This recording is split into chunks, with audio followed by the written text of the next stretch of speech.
Freudiana Radio, la voz psicoanalítica del mundo.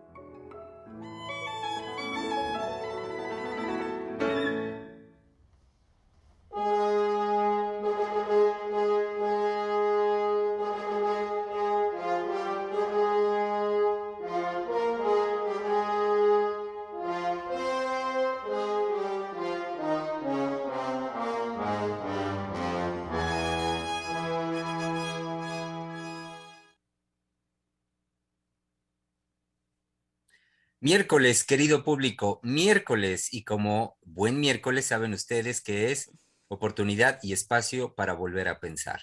11 de agosto del año 2021, enos aquí en Freudiana Radio, la voz psicoanalítica del mundo, donde con mucho gusto los convocamos a que, por supuesto, sigamos alimentando, hagamos crecer esto que ya es una, pues sí hay que decirlo, ya es una tradición, el hecho de la conversación, que haya este espacio para la conversación y más allá, inclusive hay que decirlo, de este espacio, me parece trascendental el hecho de que podamos ser semilla de lo que sea una tradición en términos generales. Me refiero más allá de este espacio. El que podamos conversar, el que hagamos conversación y que hagamos de esto una cultura.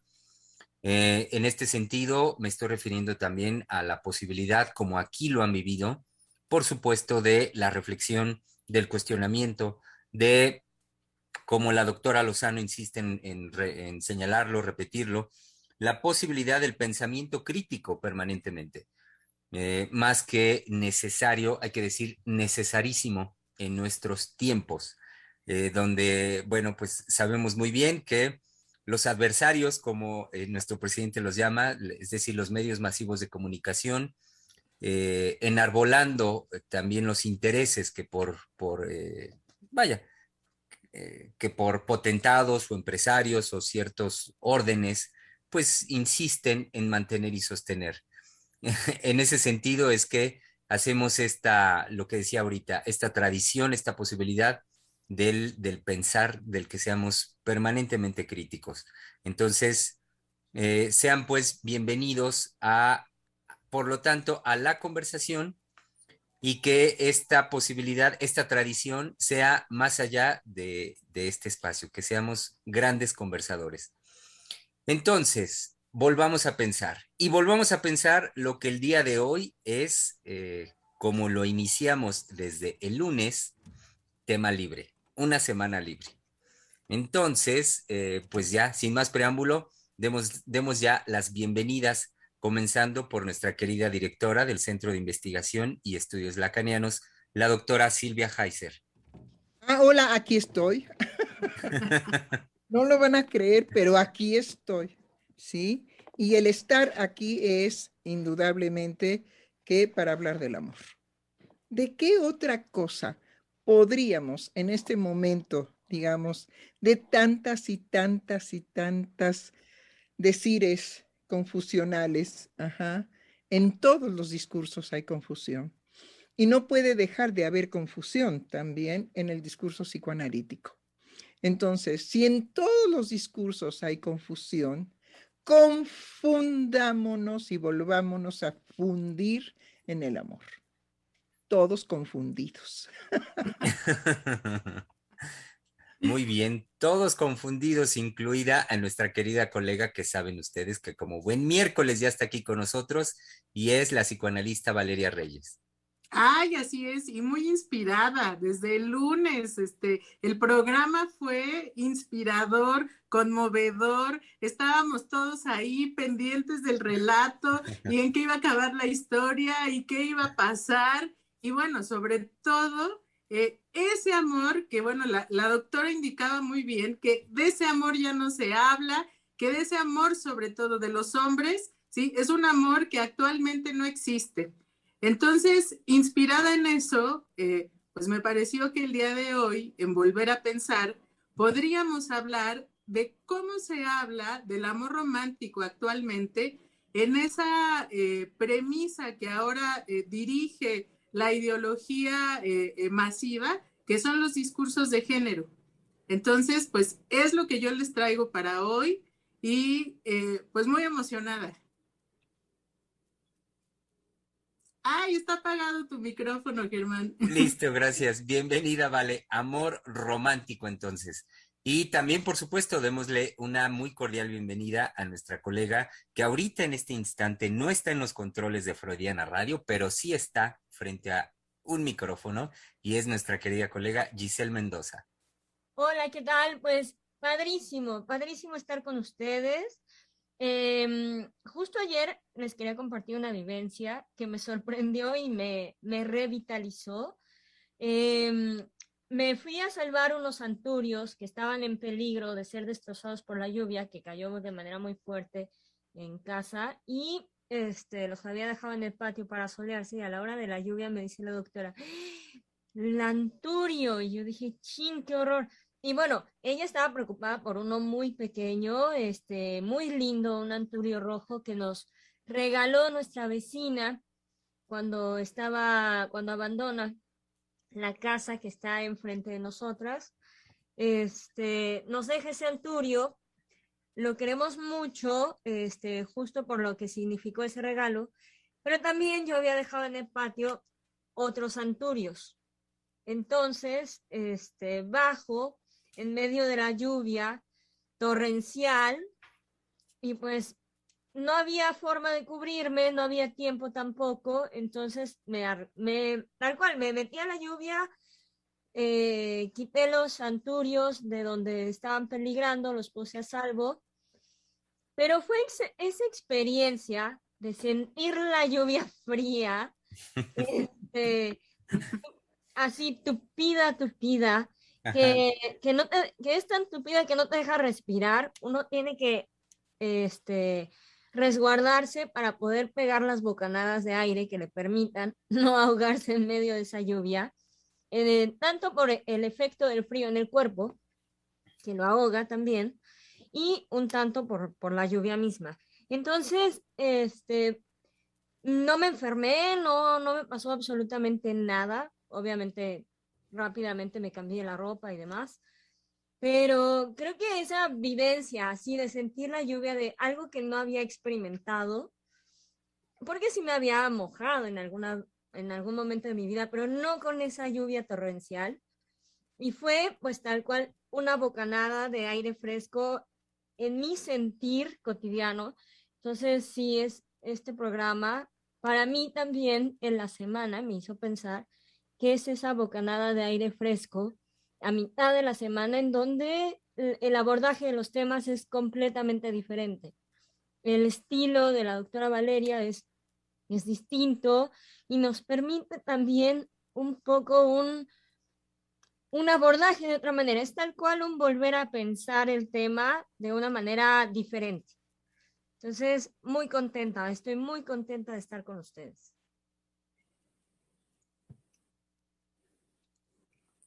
Ay, pues sí,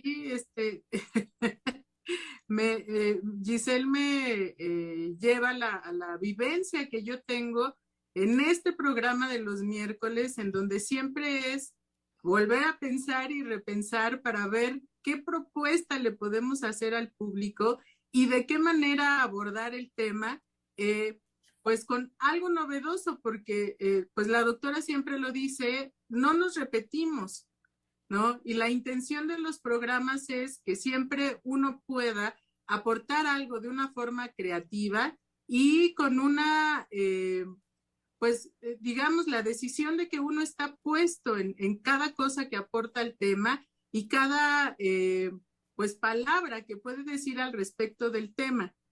Entonces, ahora que yo fui a buscar cómo se habla actualmente del amor romántico, definitivamente inspirada por todo lo que aconteció en el programa de lunes, pues resulta que encontré que actualmente se habla del amor romántico como una consecuencia del patriarcado.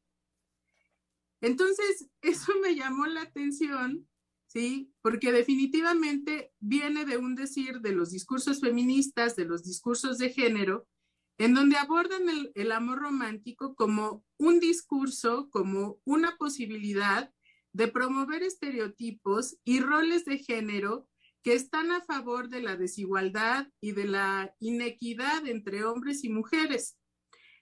Parten de una ideología en donde se supone que la mujer tiene el rol pasivo, que la mujer es la que hace la expresión del afecto, que es la que por esas circunstancias se hace cargo de los hijos, se hace cargo del hogar, que el hombre es el que provee, es el que protege, el que promueve una seguridad, pero que no tiene nada que ver con el afecto. Y entonces pintan una idea del amor romántico, pues me parece que en esos estereotipos, pero que verdaderamente eso no es lo que se juega en la experiencia amorosa. Sin embargo, ahora hay una sanción al amor romántico, ¿sí? Y empiezan a hacer sentir que ese amor romántico está mal, que eso no es adecuado porque la mujer se tiene que liberar, no puede ser presa del dominio de un hombre, no puede estar dedicada a servir al hombre, ¿sí? Porque inclusive si la mujer tomara la decisión de hacerlo y de por amor a un hombre dedicarse a él, eso quiere decir que la mujer ha sido presa del patriarcado, de la ideología del patriarcado, y lo toman como si una mujer no pudiera libremente tomar esa decisión, sino que todo tiene que ver con una ideología patriarcal, que hay que ir haciendo una reeducación, porque además esto lo fundamentan en las construcciones sociales que se hacen del amor. Entonces, todo lo subjetivo, todo lo que tiene que ver con la vida emocional propia y la vida psíquica propia de los sujetos, pues por supuesto que está descartado, ¿sí? Todo viene de lo social, todo viene de la ideología patriarcal y sobre todo la mujer es tomada como si hubiera sido un zombie hipnotizado por el patriarcado y que no piensa y que no decide y que no tiene voluntad, ¿sí? Más que solamente una ideología patriarcal en la que ha estado educada. Entonces, entrar en contacto con todo ese discurso que está decidido a acabar con la idea del amor romántico, pues después de haber escuchado el programa de lunes y todo lo que se habló en relación al amor, ¿sí? Pues me parecía importante traerlo a cuentas, porque cuando la doctora nos decía que de ese amor que en la película se muestra ya no se habla, eso es verdad, ¿sí? Hay generaciones de jóvenes que descartan todas esas posibilidades del amor, ¿sí? Y que ya lo único que toman en cuenta son esos encuentros por medio de aplicaciones, ¿sí? Y que no hay quien ahora, actualmente, le hable a los jóvenes del amor. Y que digamos, tristísimo, ¿no? A mí me parece definitivamente que en el afán, pongámoslo de buena fe, de decir que la mujer es pues podríamos decir que un cerebro vacío y un corazón helado, ¿sí? El único calentamiento que puede tener ese corazón es decirle, y no se dan cuenta que vuelven a repetir lo que están criticando, es decirle que ella debe renunciar al amor que viene del discurso patriarcal. ¿Y ellas qué ofrecen? Un discurso feminista. Total que no salimos de perico, perro, perro, perico, perico, perro. Ellas ofrecen una liberación de la mujer de ese discurso, ofreciéndole otro discurso. Un discurso que indudablemente lo que cancelan con el discurso es, bueno, y yo, mi sentir, ¿sí? Y voy a ser un poco grotesca. Y lo que yo siento en la vagina y lo que yo siento en el clítoris, ¿eso también es discurso? Y también tiene que juntarse al discurso, porque bueno, cuando una mujer anteriormente se enamoraba, decía que sentía mariposas en el estómago. Bueno, era más correcto que decir mariposas en la vagina o en la vulva, ¿sí? No era tan romántico. Pero entonces, toda la poesía que ha despertado el amor, eso al bote de la basura, porque pues me imagino que debe de estar contaminado de patriarcas. Es decir, no solamente hay patriarcado para la mujer, sino hay también patriarcado para el hombre. Entonces, todos los poetas me hacen favor de que ahora, como una liberación femenina, todos los poetas que hayan hablado, dicho a favor o en contra del amor, queman sus poemas. Y quedamos completamente liberados del discurso poético, que también tiene que venir del patriarcado, seguro. Ajá. Y entonces coloquemos el discurso feminista, que es liberador, que le permite a la mujer, digamos, como es un hoyo vacío cerebral y una mujer estéril afectivamente, pues la podemos rellenar con los discursos femeninos. Y de lo que no se dan cuenta es de que van en una lucha de poderes en relación al discurso. Sí. Es verdad que en la constitución de lo psíquico no podemos negar que la palabra de aquellos que se dicen nuestros padres, la palabra principalmente de la madre, es la que va a crear traumas y la que va a crear experiencias amorosas infinitas, eternas, incalculables e indestructibles. Como también sus palabras dejarán una marca indeleble en las mujeres cuando la madre las denigra. Eso es verdad, pero,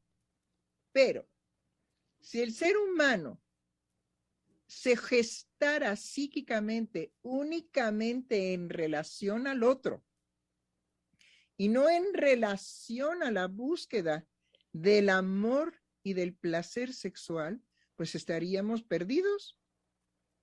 No sería más que esperar como zombies o como no, bueno, zombies no. Pero sí, no, porque son los muertos vivos, ¿no?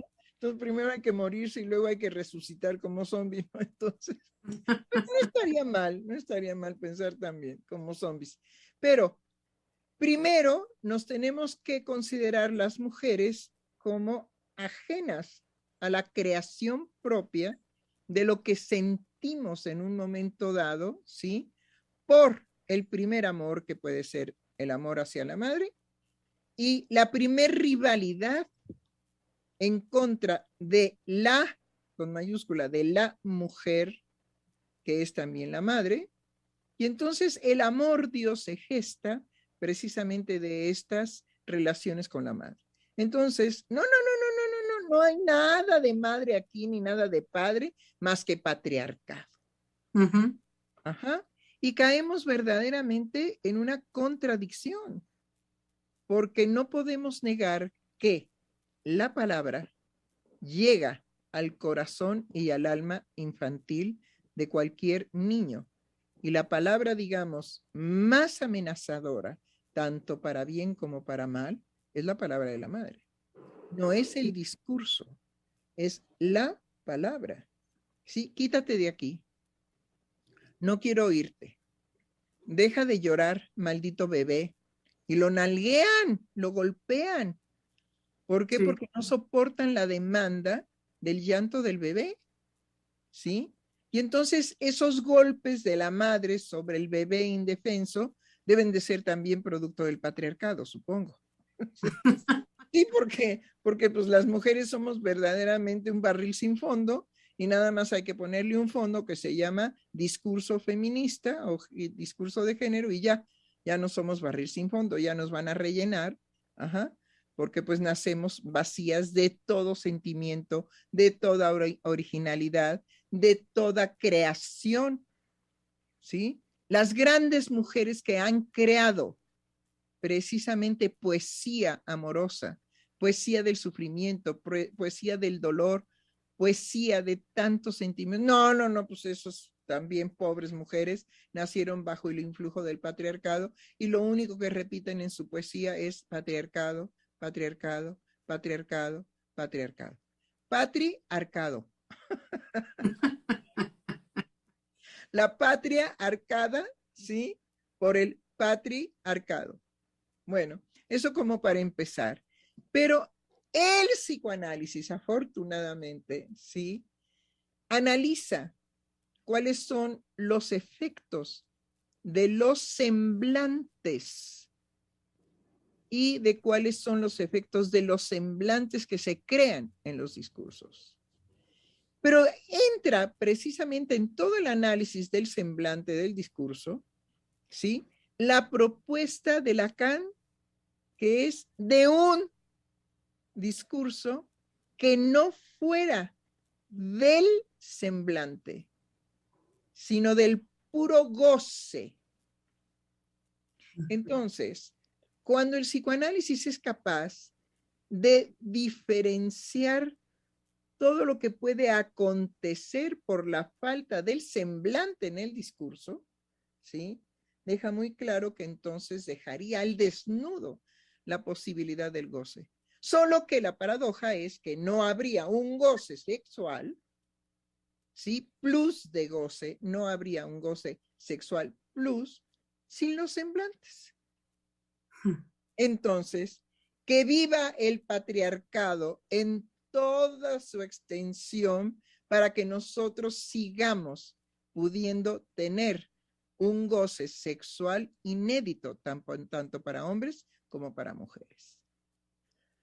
Y entonces hablemos de la posibilidad de llevar el goce, ¿sí?, a su opuesto radical, que es, dígalo, Valeria. El deseo. El deseo, exactamente. Y sin deseo, ni la marihuana, ¿eh? Sí. Pues no, porque si no, hay, digamos, una experiencia de vacío, que es la dinámica del deseo. Si no hay una experiencia de vacío, pues uno no iría a drogarse con pastillas para dormir o con pastillas para calmar la histeria, la locura galopante que hay ahora, ¿sí? No habría una serie de semblantes que vendrían precisamente, paradójicamente, a sostener el plus de goce. Claro. En ese sentido, pues bienvenido el patriarcado, porque sería gracias al patriarcado el acceso al plus de goce. Por eso hay mujeres que buscarán a su alcohólico, a su golpeador, a su torturador, a aquel, digamos, que la maltrata, la denigra, pero la hace finalmente en el discurso psicoanalítico feliz. ¿Qué sabe el discurso femenino? El discurso, digamos, feminista, no femenino, feminista, de el goce femenino, el plus de goce femenino, cuando la mujer es feliz precisamente con su alcohólico, con su golpeador, con su el que la denosta en todo. Vaya felicidad. Pero existe. Y de esa se hace cargo el discurso psicoanalítico. Y de eso se hace cargo precisamente el psicoanalista que escucha cómo una mujer, ¿sí?, es feliz en la experiencia del plus de goce. Bueno, y hay indudablemente que a unos poetas que hablan precisamente, y literatos también, que hablan precisamente de la felicidad en el mal. Sí. Hay una felicidad en el mal. Entonces, ¿de qué se hace cargo el psicoanalista? Se hace cargo precisamente de la situación paradojal de que puede haber una felicidad en la autodestrucción y que las mujeres pueden buscar como forma de plus de goce esas formas de relación. En donde, claro, no estaríamos hablando del amor, estaríamos hablando del plus de gozar. Pero nada se mueve, digamos, en la dinámica psíquica que no contenga un plus de goce, al cual se pueden abandonar las mujeres principalmente, o no, pero ahí es donde definitivamente los discursos de género y los discursos feministas cojean, es decir, carecen totalmente de lo que las mujeres les esconden, su plus de goce.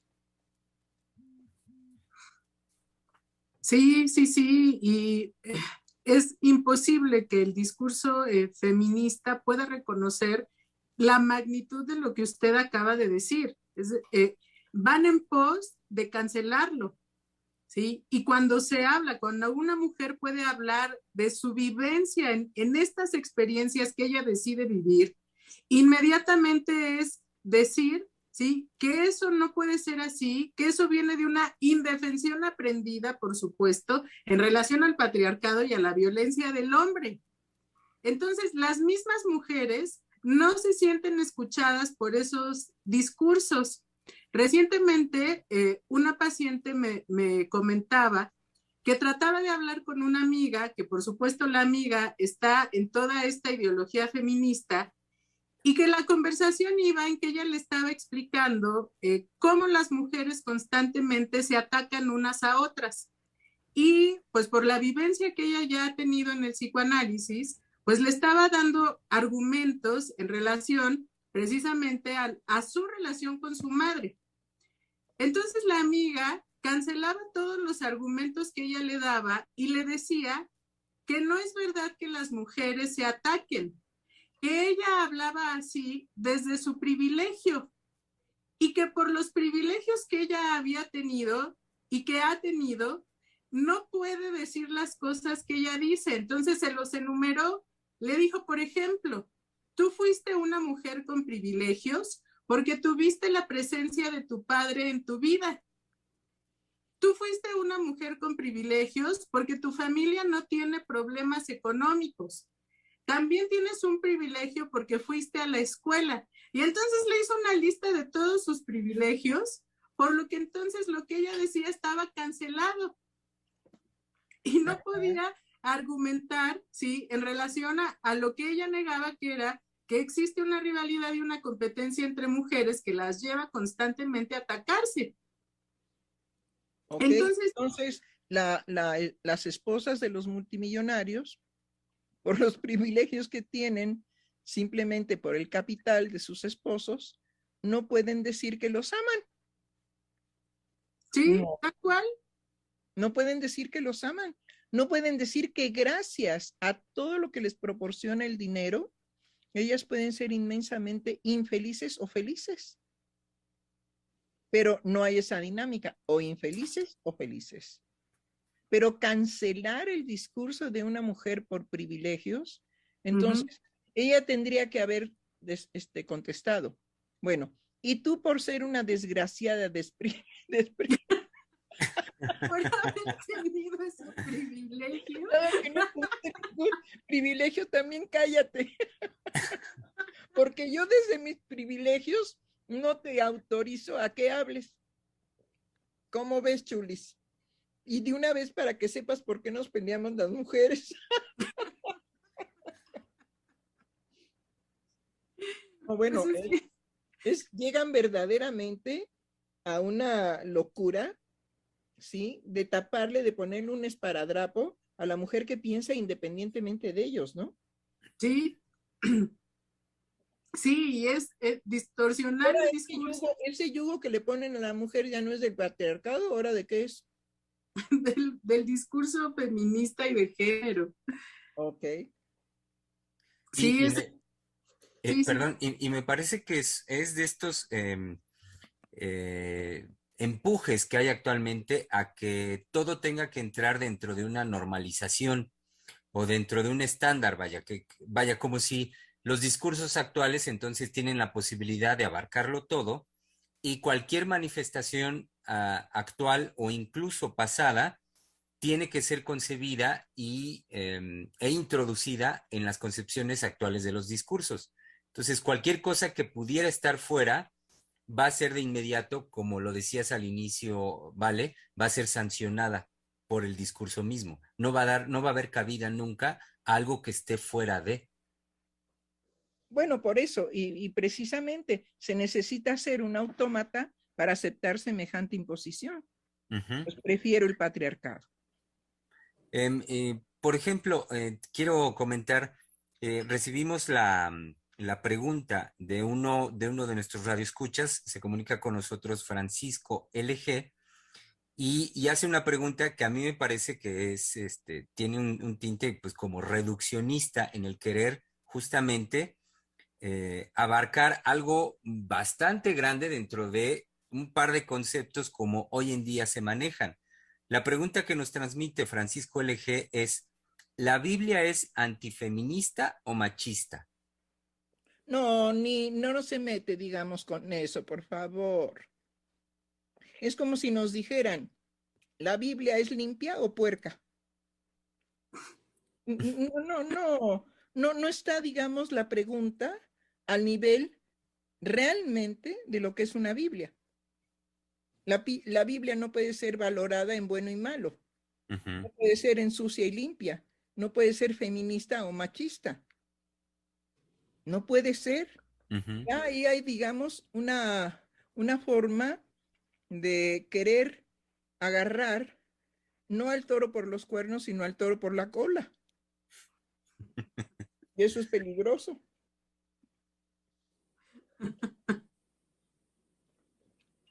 Sí, pero son las preguntas que ahora se hacen a partir de toda esta ideología. Sí, Sí, pero hay una cosa, vale.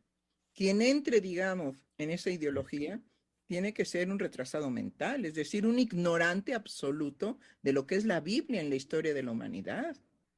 sí, Solamente así se puede lanzar una pregunta de ese nivel. Oiga, pst, pst, oiga, señor, ¿la Biblia es feminista o es masculino o es femenino o es, digamos, de esos raros? No, pues la Biblia es una putería. A ese nivel eso es lo que hay que contestar.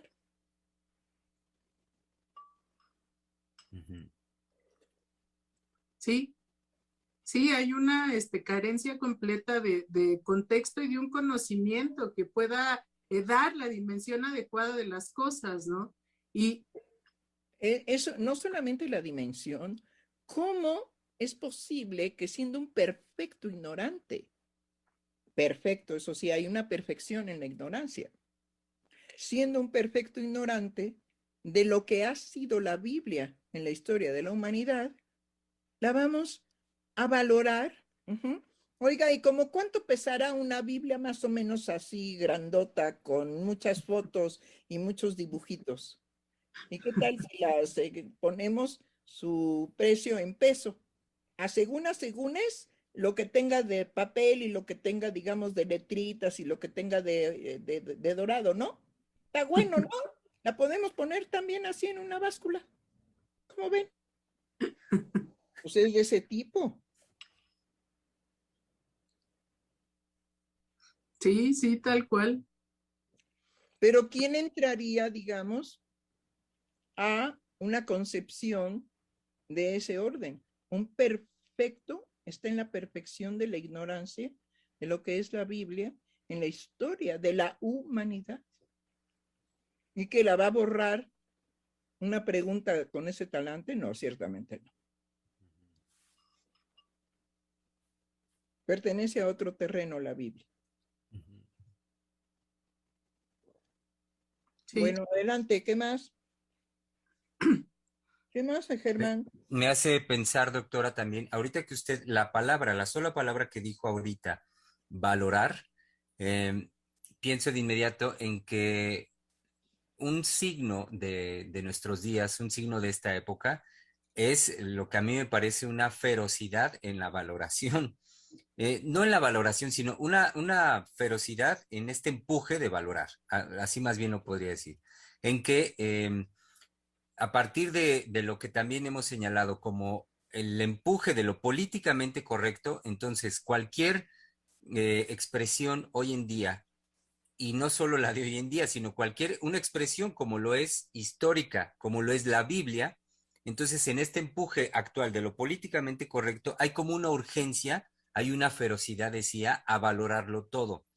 Y la valoración, generalmente, los referentes que tenemos es en una concepción bastante pobre, porque suele ser bastante pobre, de lo moral, es decir, como bueno o malo. Y digo bastante pobre porque la moral misma nos podría dar, por supuesto, para tener si vamos a fondo, una concepción mucho más amplia de las manifestaciones humanas. Pero digo que es pobre porque es en los recursos inmediatos de lo que se juzga políticamente correcto, entonces somos, bueno, yo no, el empuje actual en la gente es esta ferocidad por valorar de forma inmediata bueno o malo, azul, rojo, azul, rosa, Sí, pero no con ese nivel de ignorancia. sí. Digamos, hay niveles y niveles, ¿no? Sí. Si yo voy a discutir una cuestión filosófica con la señora que me vende los chiles y la verdura, bueno, pues soy yo el estúpido que vaya a hacer eso. Ujú. Y no por desprecio a esta mujer. Seguro que esa mujer puede ser inteligente y puede tener una sabiduría personal de su vida, pero no le voy a plantear problemas de, bueno, ¿usted qué considera que es la teoría del conocimiento? ¿Mandé? Bueno, el estúpido soy yo, que voy y Ujú. planteo a una mujer, digamos, que me surte la verdura en el mercado, semejante pregunta. Entonces, Sí.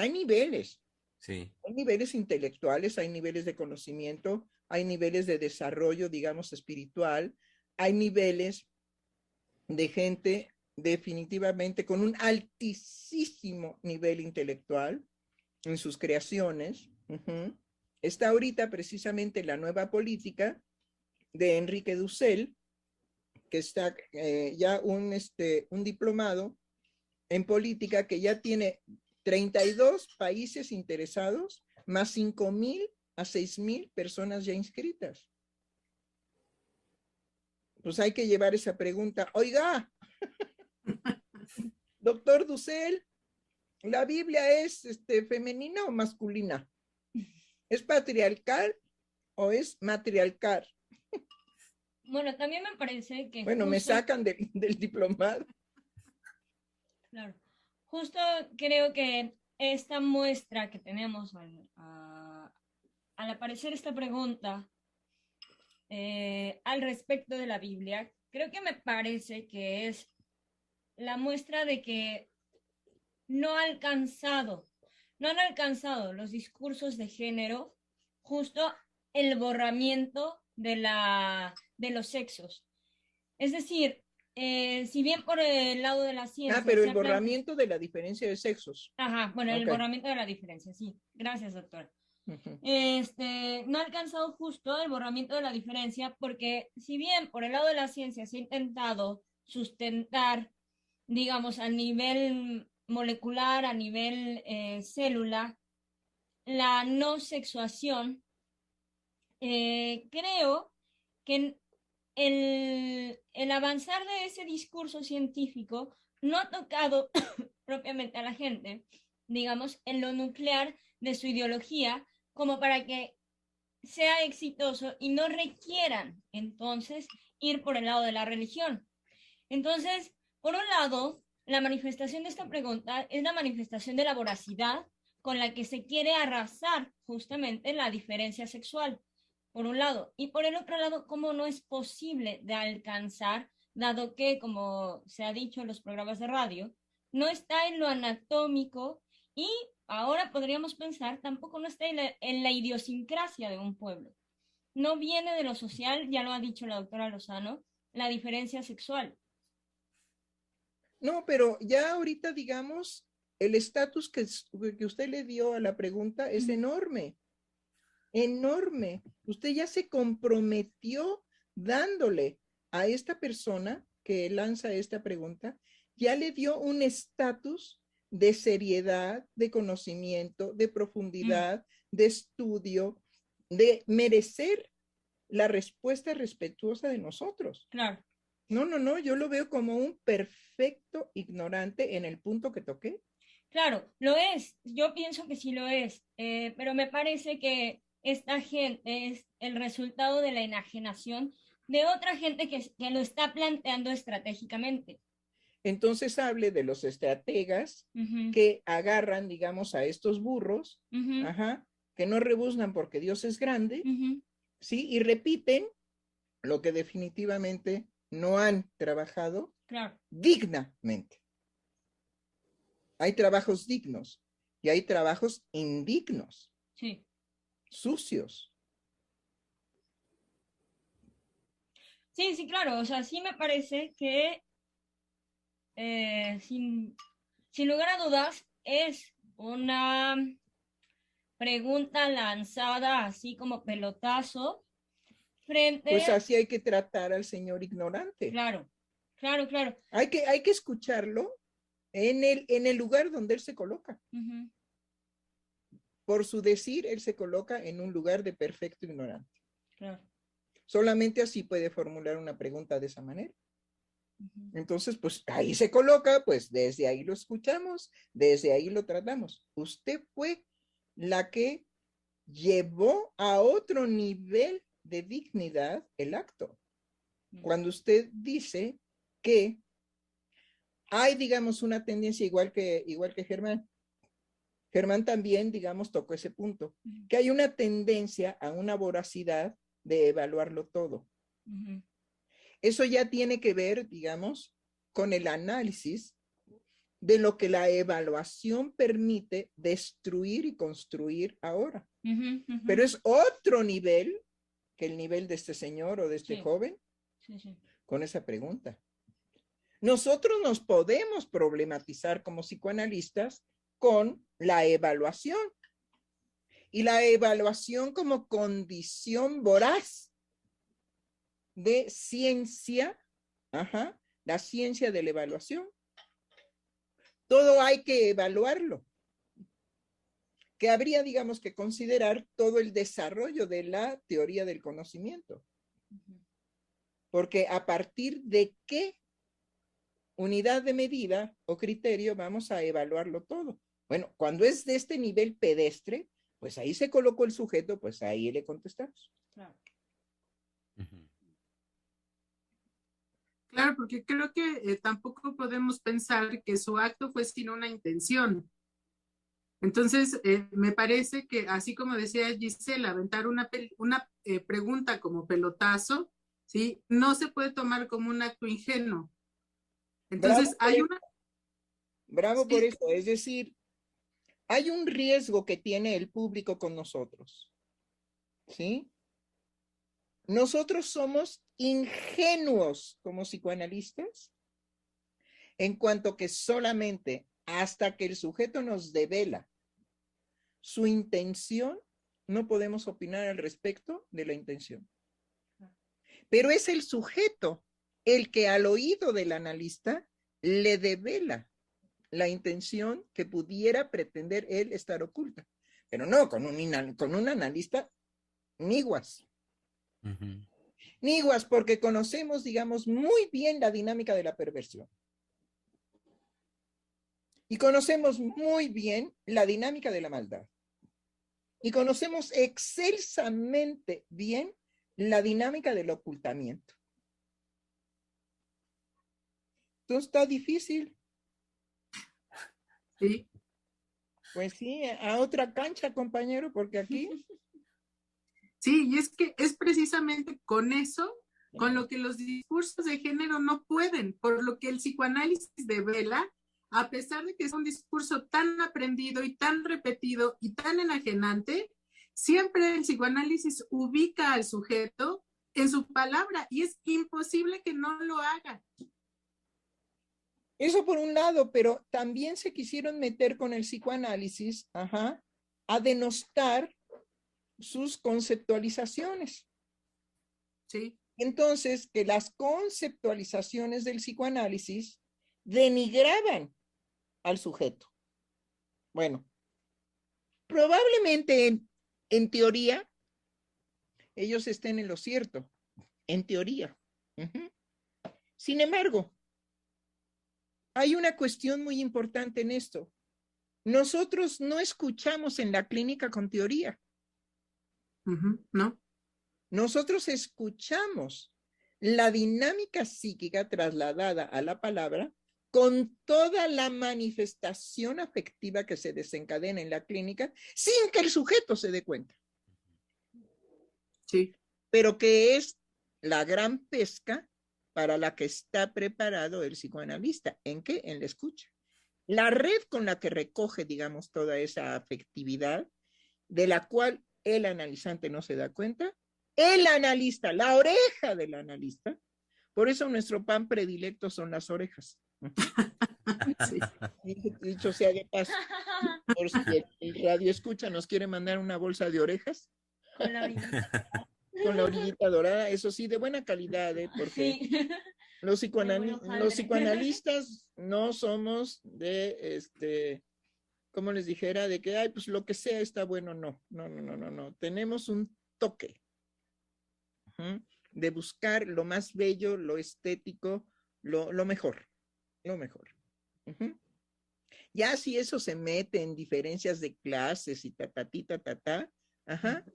eso es otro rollo. Nosotros cuando escuchamos al señor que vende jugos aquí en la esquina porque sufre, ¿sí? No estamos en el discurso de clases, ¿eh? Sí, definitivamente. Sino hay un sujeto que tiene una dinámica psíquica que toca nuestra puerta y que dice que sufre. Pues adelante. ¿Sí? Pero eso sí, si nos van a regalar orejas, no de cualquier panadería, ¿eh? No de aquí de la esquina de Bondojito, no. Vamos al demonio. Ajá, sí.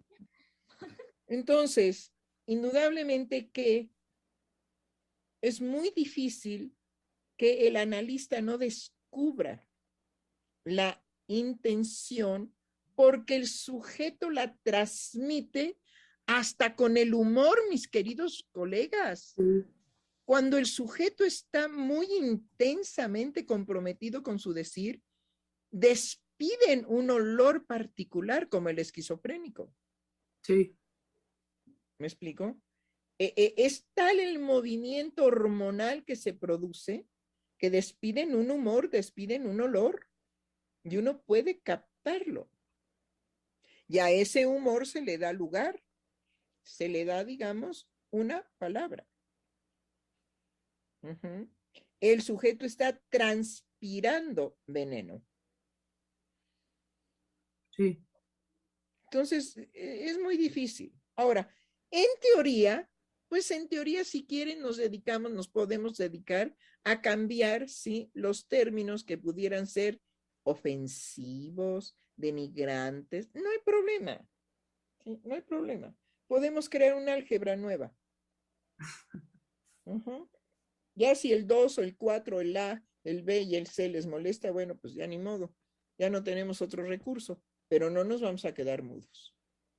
Eso sí que no. Bien, ¿qué más? Pues justo con todo esto recordaba una anécdota que me pasó con una alumna, porque ahora, por supuesto que las estudiantes mujeres de psicología, pues están impregnadas de todos estos discursos y por supuesto que siempre lo hacen saber, ¿no? Es como la carta de presentación de lo políticamente correcto y de estar como al día con estas cosas. Entonces Pero estaba, ¿sí? Perdón, vale, pero como estúpidas. Tal cual, a eso Si voy. hay sujetos ignorantes, es en las universidades actuales.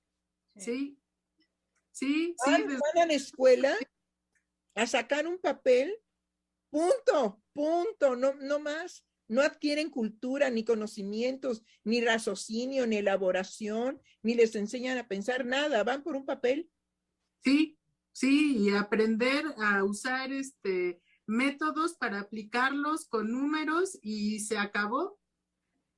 Al menos desde la práctica actual de la psicología, en lo que se usa comercialmente es en la selección de personal y capacitación y no hay más. Pero tampoco hay un interés por parte de ellos de ir en pos de algo más, ¿no?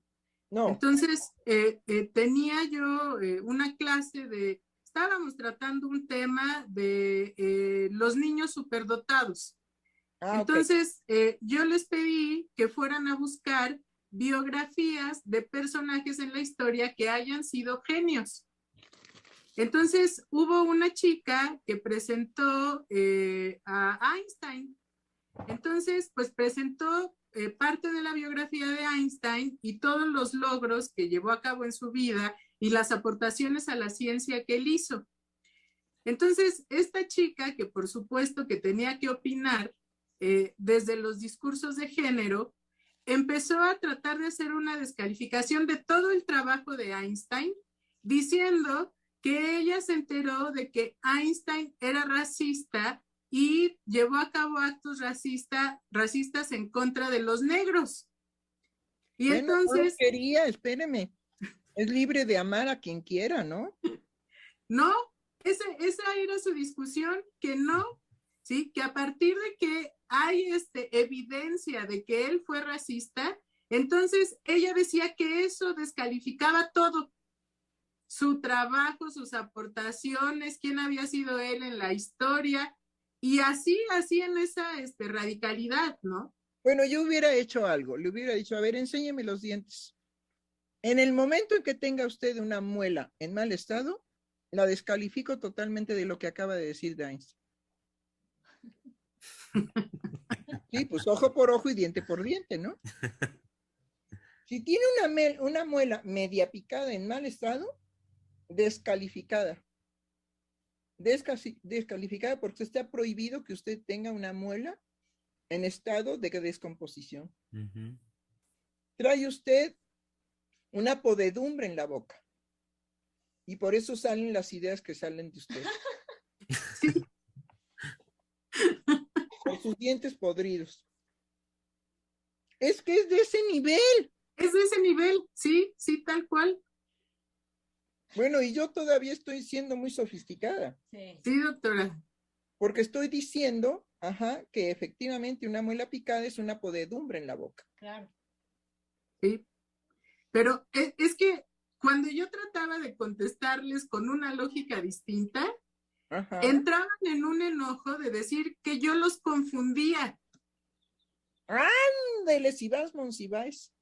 Entonces, bueno, a mí me daba risa, no me reía, por supuesto, porque sí era muy seria en escucharlos, ¿sí? Pero era una queja constante que me decían que yo los confundía. Cuando yo les respondía desde una lógica distinta, en donde ya no había una continuidad de su discurso, ¿sí? La queja era, es que usted nos confunde. Lo cual es verdad, yo las fundo en algo distinto. Sí. Y estoy fundiendo en algo diferente, que ustedes no soportan. Claro, y la idea era llevarlos a pensar desde otra lógica, ¿no? Claro. Que es igualmente válida, pero que a diferencia de la otra, los hace pensar, ¿sí? Pues se enojan. Eso es como el estado actual en la universidad, ¿no? Al menos en la que yo doy clases. Vale. Y es también el estado actual de nuestro país, de todo el lado de nuestro país, de los adversarios, porque basta que nuestro presidente diga, yo tengo otros datos, para que se arme entonces la revolución, para que todo este sector, el sector al que nuestro presidente llama de los conservadores, de los adversarios, de forma inmediata entonces montan en cólera, que es toda esta ala impulsada por esta voracidad del juicio moral, donde cualquier discurso, cualquier manifestación de palabra que salga del discurso previamente establecido, entonces merece la sanción, merece el aniquilamiento total. Entonces basta que diga, tengo otros datos, y como lo dice muy tranquilamente, para entonces, no, ¿cómo es posible? Tenemos que estar todos alienados a lo moral y políticamente correcto. Cualquiera que diga otra cosa entonces merece ser expulsado ya del paraíso. Bueno, ok, entonces estamos hablando de un poder en donde está al servicio de que los seres humanos nieguen su pensamiento, la originalidad de su pensamiento, su creatividad y por supuesto respaldo de la subjetividad. Y doctora, y me parece fundamental, ahorita esto lo enlazo con lo que usted trabajaba hace rato, en cómo el psicoanálisis desde la experiencia clínica misma sostiene esto que usted acaba de señalar en la experiencia fundante de la niña con su madre. Es decir, en el instante donde la pequeña puede manifestar una diferencia, manifiesta algo subjetivo que es ya diferente a cualquier otro, podemos ver entonces y nos damos cuenta cómo la madre ahí arremete con toda violencia. Bueno, es el caso de los niños que no pueden ahora decir, quiero ser niña o soy niña y tenga, digamos, pene y testículos, porque la madre va a ser la primera en llevarlo a que le transformen el cuerpo. O lo va a llevar, digamos, con un jerarca de la abogacía para que le dé inmediatamente el derecho a ser tratado como niña en la escuela y en todo lugar, aunque sea niño. Eso es por derecho. Por el solo hecho de haber dicho el niño, yo soy niña o me gustaría ser niña o quiero que me compres vestidos porque quiero vestirme como las niñas. Órale, sobre el muerto de las coronas, la primera que va a aplicar eso de una manera enloquecida es la madre. Para ella salvaguardar que es una madre que está definitivamente en el discurso de los derechos del niño en relación a su forma de adquirir un placer sexual. En favor, a los 6 o 5 años. No quiere decir que no haya sexualidad infantil en esos niños, pero de que el niño esté diciendo, de otra manera no voy a poder gozar sexualmente, hay un abismo. Sí. Pues la madre entiende, por los discursos ahora, que no vaya a ser que el niño no pueda gozar sexualmente en el futuro, entonces hay que prever eso. Y estamos definitivamente en el desbarajuste de todo el proceso psíquico de un niño para definir en él, de acuerdo a su sentir y a todo lo que tenga que vivir todavía, a definir de qué manera él podría disfrutar sexualmente, si como hombre o como mujer. Y seguimos en que no hay de otra. Ahí está otra vez la diferencia de sexos. ¿Qué tanto atacan? Pero bueno, esta su alumna, no, ya me imagino el alboroto que deben de haber organizado. ¡La maestra nos confunde! Sí. Usted dijo, bueno, ok, para no confundirlas, les voy a decir que ustedes en lo que proponen están equivocadas. Nada más, pero no las confundo. Váyanse a estudiar lo que dicen. Y tuve una alumna que me odió, ahí sí me di cuenta que me odió, porque cuando leía, separaba las palabras. Entonces, cuando iba a responder los exámenes, como hacía una separación de las palabras y cuando leía no integraba la oración, entonces no hacía una comprensión de lectura, leía las palabras separadas. Entonces siempre se equivocaba al responder los exámenes porque había veces en que yo separaba las palabras y después ponía el término junto para que contestaran porque son preguntas de opción múltiple en donde pueden copiar. Entonces yo hacía que pensaran de esa manera. Entonces ella llevaba los apuntes y me decía, es que mire, aquí está la respuesta, dice esto. Entonces yo le decía, lea bien, es un concepto y son dos palabras, esta y esta. Usted contestó una. Y en todos los exámenes que le hice, le pasó lo mismo y le demostraba que ella, por separar de esa manera las palabras, no entendía. Y sí, al final estaba fúrica y me reclamaba, eso es que usted me confunde. Y le decía, no, es que usted no hace comprensión de lectura, lea bien. Mire, dice esto. Y no hubo manera de que entendiera, ¿no? Se enojó, tal cual. Sí, entonces al final hablé con ella y le dije, practique, lea en voz alta y practique su comprensión de lectura, porque no lee adecuadamente, no sé cómo le enseñaron a leer, pero usted hace una separación de las palabras y por eso no entiende. Claro, indudablemente. Pero usted no podía pertenecer a su mundo. y ella no podía pertenecer al mundo que usted le proponía. Esto es muy importante considerarlo en aquello que nosotros como analistas sabemos, que si no hay consentimiento en la relación de los seres humanos, no hay posibilidad de relación. Hay lucha de poderes, odio, agresión y muerte. Y ese es el problema, digamos, de las sociedades en todos los siglos que la humanidad tiene presencia. ¿Sí? En todos. Definitivamente en todos. Cuando no hay un consentimiento del sujeto de escuchar lo que el otro le propone, sino quiere que el otro pertenezca a su mundo. Sí. Lo comprenda en su mundo y que no lo saque de su mundo. Ajá. Si esto se presenta, que es una cuestión, digamos, caracterológica, no hay posibilidad de relación. Sí, no. Tiene que haber una apertura por parte de cualquiera de los dos involucrados y usted, digamos, se abrió a la posibilidad de decirle, ¿le pasa esto porque usted hace esto? No, yo no hago lo que usted dice.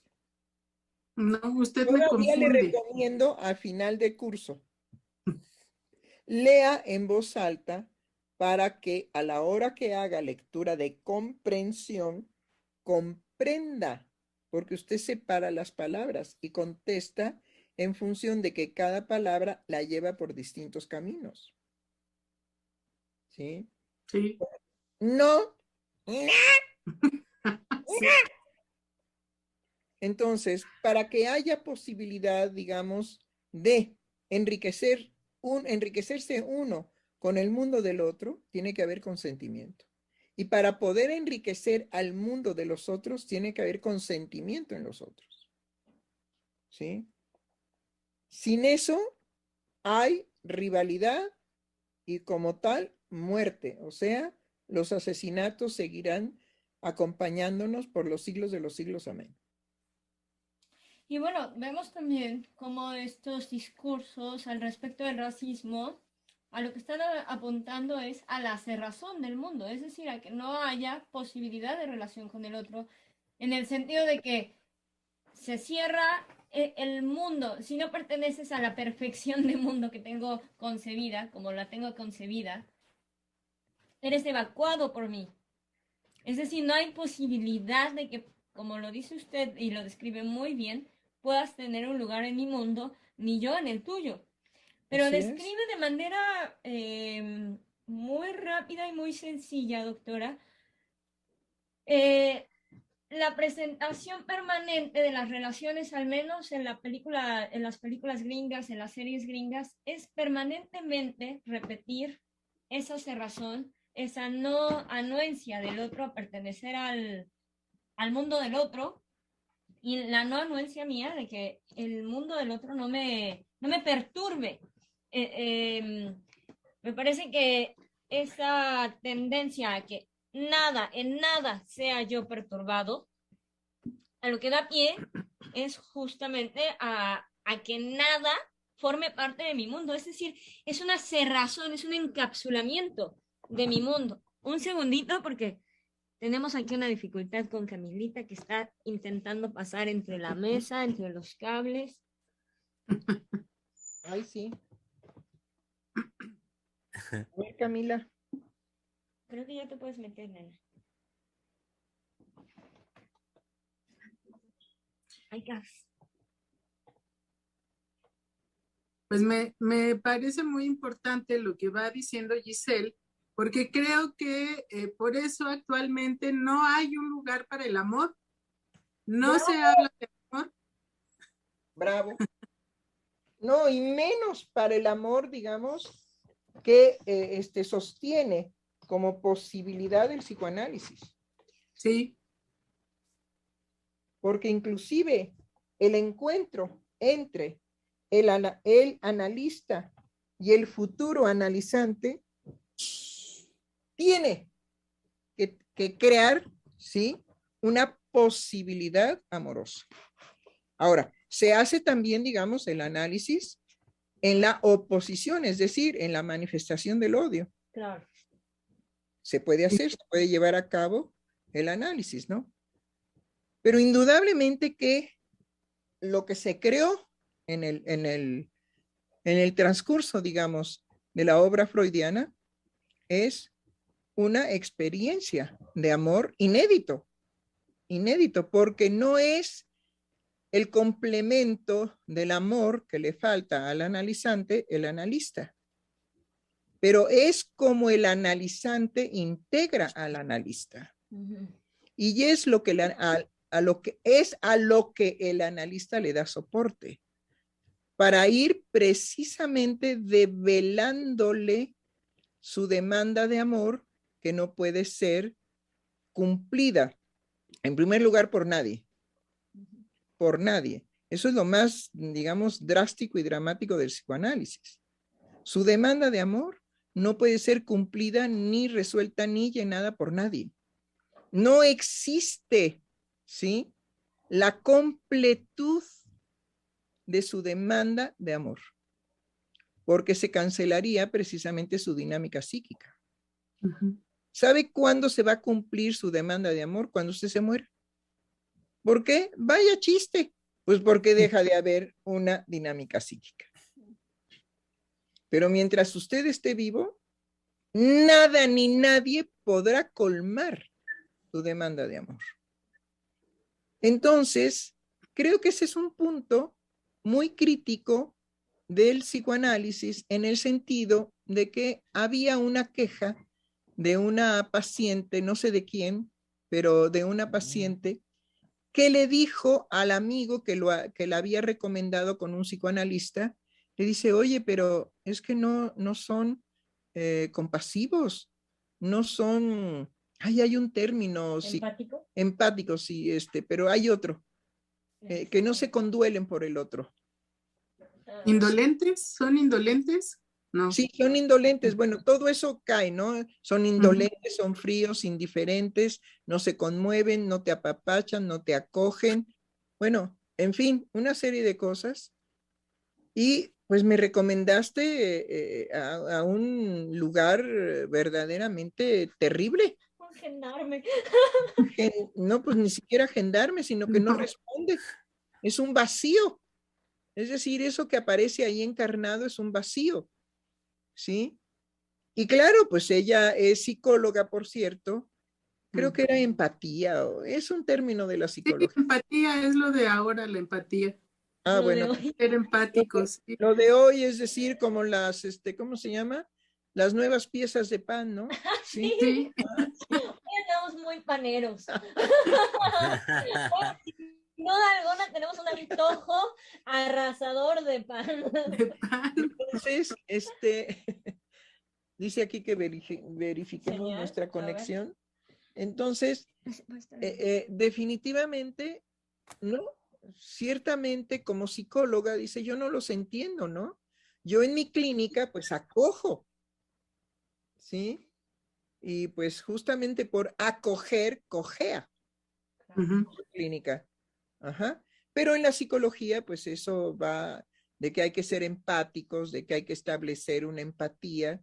Así como te duele a ti en el alma, a mí también me dolió. Yo soy mujer, tú eres mujer, entonces las dos somos mujeres. Nos podemos entender muy bien empáticamente porque aquello de lo que tú sufres, yo también sufrí en algún momento y ahora lo superé gracias a la psicología cognitivo-conductual. Entonces te voy a dar ahí unas recetuchas que vas a tener que practicar, ¿sí? Y a partir de un entrenamiento de perro de circo, verás cómo te compones, ¿no? Y ahorita que menciona, o sea, esta alienación entre mujeres a partir del discurso de pues, entre mujeres nos entendemos, ¿qué sano es el encuentro con una mujer que marca permanentemente una diferencia?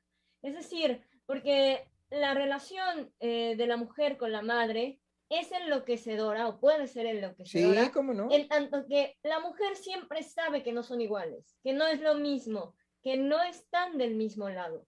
No. Sabe que no corren en el mismo camino y hacer el esfuerzo para embromarse a sí misma y decir que sí, yo amo a mi madre, somos amigas, etcétera. ¡Qué horror! ¡Aguas! ¿Cómo que somos amigas? ¡Cámara, cámara, acción! ¡No! Eso es terrorífico. Terrorífico. La jerarquía nunca debe perderse, porque es la que marcará la diferencia para los momentos, digamos, más intensos de dolor y de angustia. Esa diferencia, Claro. si la madre es amorosa, claro, permitirá, ¿sí?, una relación jerárquica que le dará paz y tranquilidad. Porque si estamos horizontales las dos, estamos muertas. Sí. Estamos como los muertos, horizontales. Ujú. Por eso no hay que impedir la jerarquía, la cruz. Ahí donde definitivamente ni vertical ni horizontal, ¿eh? ¿Sí? Soy tu madre, te guste o no te guste, te cuadre o no te cuadre. Claro. Claro, entonces justo es el encuentro con una mujer que marca la diferencia. Claro. Es el encuentro en donde uno puede tener una certificación de aquello que sabe. Es decir, no hay posibilidad que dos mujeres sientan lo mismo, estén del mismo lado, hagan esa mancuerna en la línea en la que se pretende, ¿no? Tú y yo nos entendemos. Finalmente, lo que está ocultando el tú y yo nos entendemos es la rivalidad permanente con la otra mujer. La cuestión es que no es el momento, pero creo que justo el problema del amor en el lesbianismo es un problemonón. No quiere decir que en la heterosexualidad no haya problemas de amor, pero definitivamente no es lo mismo.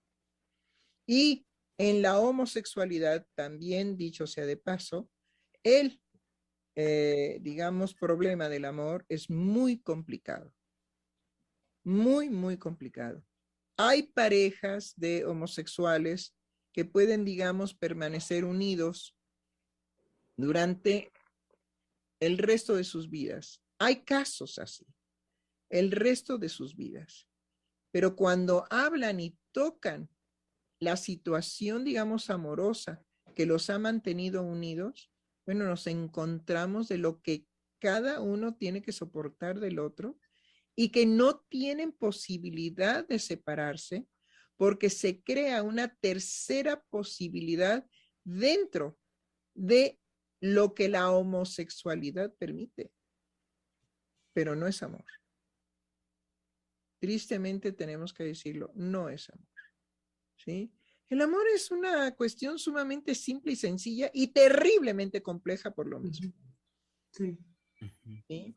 Pero pues hablemos del amor, porque ya ven que no nos dejan. Si nos dejan, hay una canción padrísima, ¿no? Pero no nos dejan. Doctora, colegas, estamos acercándonos al término de la emisión. Daré lectura a los mensajes que recibimos el día de hoy. Alejandro Alfaro Zamorano nos dice saludos y un fuerte abrazo a los integrantes de Ciel. También nos escribió Giovanni Bravo Jiménez, que dice muchas felicitaciones, doctores, por el programa de hoy. Siempre excelentes temas. Amo el sarcasmo de la doctora Heiser. Qué bueno que lo maneja como sarcasmo. ¿Sí? En realidad puedo decir que no es sarcástico el asunto, No. sino es poner en su lugar, develando el lugar en el que el sujeto se colocó. Y es comprometerse con el lugar que el otro se asignó solo, con su propuesta, con su decir, con su pregunta. Lo que pasa es que pongo ejemplos para clarificar, ¿sí?, lo absurdo o la carencia en la pregunta. Pero qué bueno que usted lo ve como un sarcasmo. No es así. Es, digamos, un compromiso de escucha de lo que el otro dice en dónde está colocado y se le devela por su propio decir la colocación que él determinó en un momento dado. Hágase cargo de eso. Vaya, esa es la ética del psicoanalista. Hágase cargo de dónde fue usted a colocarse. Si no se dio cuenta, el analista lo concientiza. Y en esa concientización puede haber odio y rechazo, pues usted me coloca ahí, pero yo ahí no estuve, como quiera. No es obligatorio, por eso tiene que haber un consentimiento. Sí. No es obligatorio que usted acepte o asuma lo que yo le develo de la colocación de usted, pero sí es mi ética el hacerlo. ¿Sí? Sin embargo, acepto muy bien el asunto del sarcasmo, ¿sí? Pero no es esa el trabajo del analista. El analista no es ni siquiera el pobre bruto psicoanalista, no es ni siquiera sarcástico. No puede serlo. En el momento en que yo voy poniendo los ejemplos, ¿sí?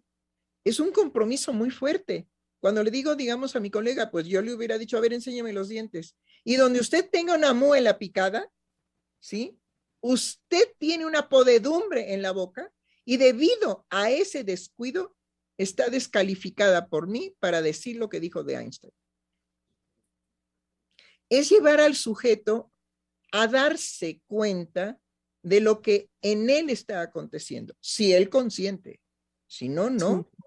Que lo tire a la basura, lo que el analista le devela. No hay problema para eso. Además, el analista no está apostando a imponerle semejante develación a un futuro sujeto analizante. No, no, para nada. Si hay un consentimiento, el análisis procederá, pero si no, no. Si no, definitivamente no. Y sí, claro, en el momento en que nos hace una propuesta de la Biblia. A ver, ¿no quiere repetir la pregunta, Germán?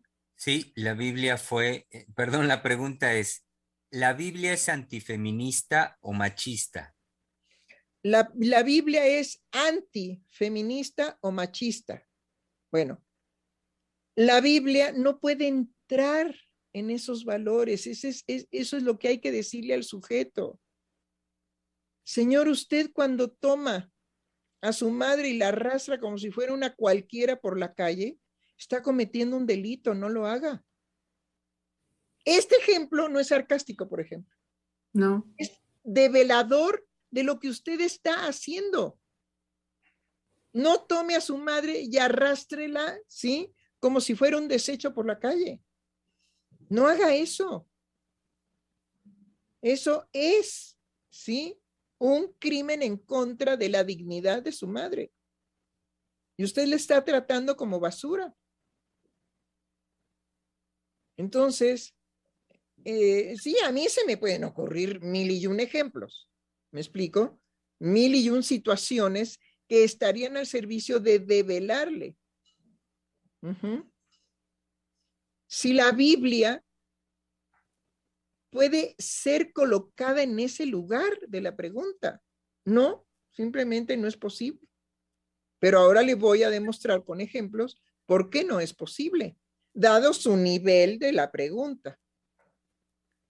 Porque si él fuera, digamos, un sujeto que me hubiera dicho en su pregunta, nos hubiera propuesto, bueno, al considerar que la Biblia, y los estudios que yo he hecho en cuestión del análisis del discurso que tiene la Biblia, hemos considerado todo un grupo de investigadores en los cuales me apoyo y además en autores fulanos, sutanos, menganos y perenganos, sí, y en mi propio juicio, de valor, que pudiera contener características y condiciones feministas. No, ¿cómo dice? ¿Machistas o qué? Dice antifeminista o machista. Puedo considerar que puede haber condiciones antifeministas y puedo considerar que hay condiciones machistas. ¿Sí? Bueno, tendría que hacer todo un lenguaje de ese orden y de ver cómo está construida la Biblia y de dónde viene y de qué decir, y además está escrita en arameo. Y ya es un problema las traducciones. porque las traducciones, como la creencia es política, ¿sí? Las traducciones a veces falsean y a veces distorsionan una serie de escritos para tener adeptos, a un tipo de pensamiento religioso y no otro tipo de pensamiento religioso. La Biblia también ha servido para eso. Sí. Pero está escrita en arameo. ¿Cómo ha tenido usted un atrevimiento de creer que lo que usted leyó es la traducción, ¿cómo se dice?, fiel del arameo al español? Ya desde ahí, señor, usted está presentando una enajenación y una falta, digamos, de trabajo serio. Entonces, bueno, pues él se colocó ahí, pues ahí le contestamos. Bueno, todo esto para decir que no puede haber, digamos, un sarcasmo en el psicoanalista, porque un sarcasmo sería involucrarse afectivamente de otra manera que no fuera como analista. Y el último mensaje del día de hoy, doctora, viene por parte de Yesenia García Salgado, que dice: buenas tardes, doctores.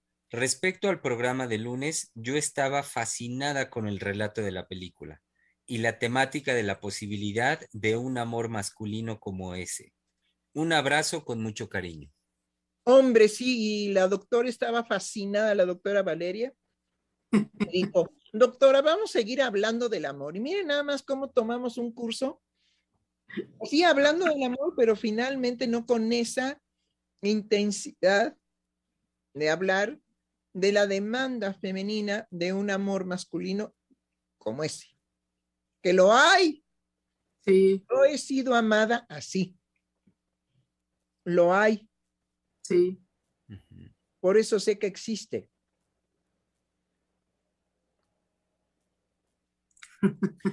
Y, bueno, y concluye Yesenia García Salgado diciendo, y fascinada también con el de hoy. Pues qué bueno. Muy bien, pues. Adiós, adiós, adiós. Adiós. Adiós, hasta mañana. Hasta mañana.